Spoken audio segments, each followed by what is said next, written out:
Une fois votre illustration ajoutée à votre document Excel, vous avez la possibilité de la personnaliser directement à partir de ce tableur.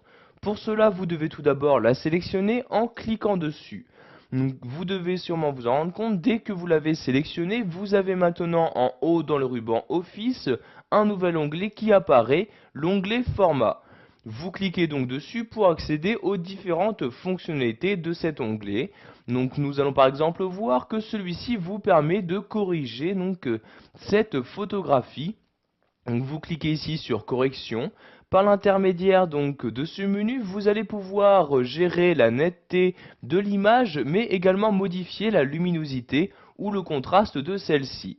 Donc vous voyez, pour gérer la netteté, vous allez utiliser donc l'une des 5 vignettes. Donc en laissant votre souris sur l'une des vignettes, vous avez directement l'aperçu qui apparaîtra donc sur l'image sélectionnée. Donc vous voyez, pour augmenter la netteté ici, donc vous avez l'aperçu. À l'inverse, pour la diminuer, donc ici l'image est maintenant de plus en plus floue.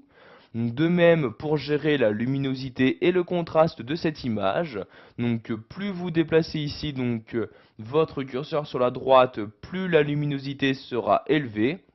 Et donc, plus vous déplacez votre curseur vers le bas, plus le contraste sera élevé. Donc, de cette manière, vous choisissez donc le juste milieu entre luminosité et contraste. Je vais par exemple ici juste augmenter la luminosité de 20%. Je clique donc ici sur cette vignette-ci et voyez donc les modifications sont automatiquement apportées. De la même manière, vous pouvez changer les niveaux de couleur de cette photographie. Pour ce faire, vous n'avez juste qu'à cliquer ici sur couleur comme ceci. Vous avez donc dans ce nouveau menu qui apparaît les différentes modifications de couleurs qu'il est possible d'apporter. Donc par exemple, plus ou moins saturé avec une couleur, les différents niveaux de nuances de couleurs, ou encore totalement recolorier donc votre image, c'est-à-dire supprimer toutes les couleurs pour donc n'y ajouter plus qu'une seule. Vous voyez, soit du rouge, du vert, violet, etc. Donc je vais par exemple ici recolorier mon image en vert, je clique donc ici sur le vert en question, et voyez maintenant donc mon image n'apparaît plus qu'en vert. Sachez qu'à tout moment, vous pouvez rétablir votre image à son état d'origine en cliquant ici sur le bouton. Donc, vous voyez ici rétablir l'image. Je clique dessus et maintenant mon image se retourne à l'état d'origine, c'est-à-dire que toutes les modifications que j'ai auparavant apportées ont été annulées.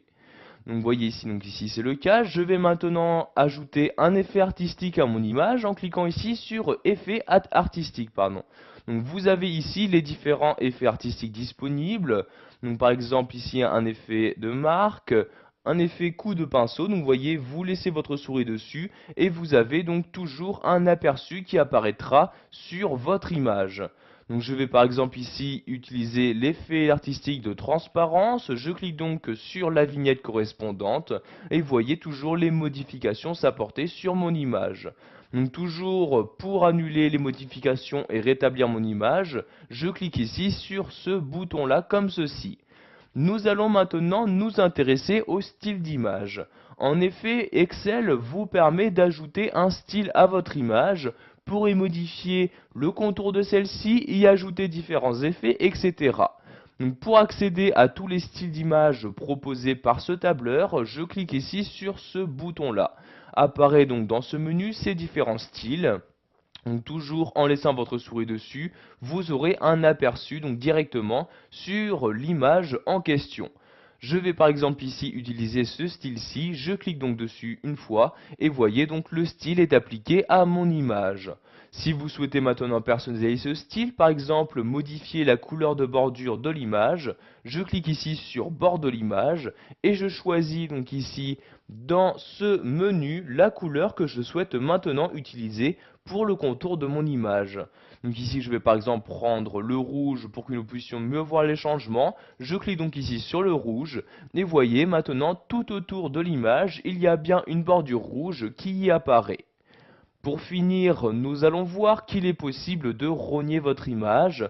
Cette fonctionnalité est très utile pour enlever la partie de l'image que vous ne souhaitez pas garder. Donc pour rogner l'image, je clique ici sur rogner comme ceci. Vous avez donc maintenant votre image qui se remet droit ici comme ceci et vous allez choisir la partie que vous souhaitez supprimer. Donc, par exemple ici, si je souhaite supprimer cette partie du bâtiment, je vais déplacer ici mon curseur, donc je clique sur cette partie-là, je maintiens le clic de ma souris et voyez, je réduis ici mon image. Donc je supprime ce bâtiment comme ceci, donc je lâche le clic de ma souris et comme vous pouvez le voir automatiquement, la partie qui était en dehors du rectangle que j'ai créé a automatiquement disparu. Donc pour maintenant quitter ce mode rognage, je reclique ici sur l'outil rogner comme ceci et voyez ceci enregistre les modifications. Donc il y a bien le bâtiment de droite qui a disparu de mon image. Voilà, vous avez vu dans cette vidéo formation comment transformer une illustration. Vous savez donc maintenant comment la corriger, modifier ses niveaux de couleur ou encore y appliquer un style.